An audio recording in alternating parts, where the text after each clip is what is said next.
Salut, je suis Stéphane Paquette. Bienvenue à Vous le savez à cette heure. Un drapeau.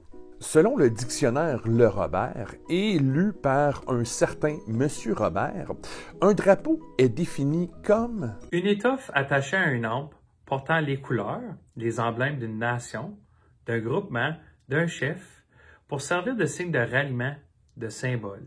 Merci, le Robert. Puis Monsieur Robert aussi. qu'il représente une nation, une communauté ou ton équipe préférée. Le drapeau est un objet de fierté, de passion, de rassemblement et même de déchirement.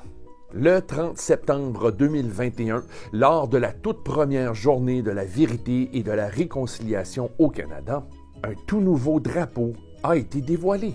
Celui du drapeau des survivantes et survivants du système des pensionnats autochtones. Vous l'avez probablement déjà deviné, mais il est de couleur orange.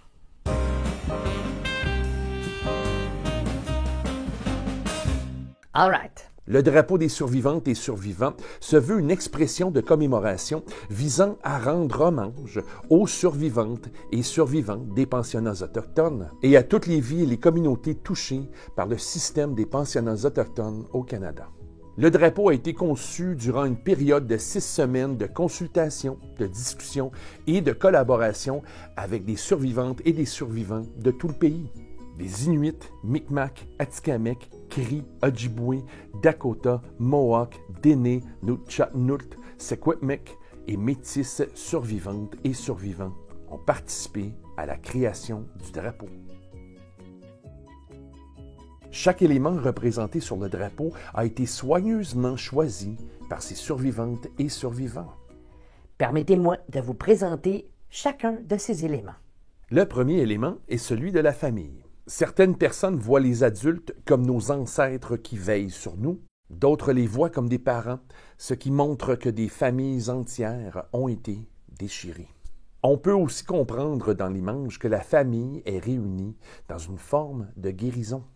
L'illustration montre aussi plus d'un enfant, car souvent plusieurs frères et sœurs ont été enlevés à leurs parents, aux plus jeunes de la famille, à leurs grands-parents et à leur communauté.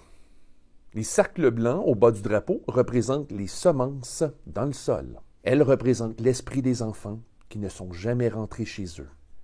On peut aussi remarquer 2 tiges. Honnêtement, moi je pensais que c'était un panache. Mais non, elles sont plutôt des branches avec leur feuillage pour représenter l'arbre de la paix. Symbole Haudenosaunee représentant la façon dont leurs 6 nations ont réussi à s'unir et à créer la paix entre eux. Il y a également une autre branche perchée au-dessus de la tête des enfants. C'est celle de la branche de cèdre. Médecine sacrée qui représente la protection et la guérison, mais aussi ce qui est utilisé dans certaines cultures autochtones lorsqu'une personne entre dans le monde physique et lorsqu'elle quitte pour le prochain monde. Et si vous remarquez bien, là, il y a 7 petites branches qui découlent de la grande branche de cèdre. Ces 7 branches, elles symbolisent les 7 enseignements sacrés transmis dans de nombreuses cultures autochtones. Puis là, juste au-dessus de la branche de cèdre, on y retrouve des symboles cosmiques qui représentent le Soleil, la Lune, les étoiles et les planètes. Le Soleil représente la protection divine qui assure le retour à la maison des survivantes et des survivants. L'étoile du Nord, elle, est très bien en vue parce qu'elle est un important guide de navigation dans de nombreuses cultures autochtones. Et qu'est-ce qui se retrouve à l'intérieur du Soleil? Eh bien, on y retrouve les 3 éléments pour représenter les 3 groupes de peuples autochtones du Canada. Il y a la ceinture fléchée métisse, qui est une importante parure cérémonielle qui est portée fièrement. OK, à la droite de la ceinture fléchée, mais ça, c'est une plume d'aigle. Elle est pointée vers le haut pour refléter la manière de la tenir lorsqu'une personne raconte sa vérité. Et le dernier élément, mais non le moindre, l'Inukshuk. L'Inukshuk est utilisé comme guide de navigation par les Inuits et représente un lien à la tradition. Bon, c'est ça qui est ça. Le drapeau des survivantes et des survivants. Symbole fondamental et simple pour rendre hommage aux vies touchées par le système des pensionnats autochtones. Si vous ne saviez pas qu'un tel drapeau existait, eh bien... Vous le savez à cette heure.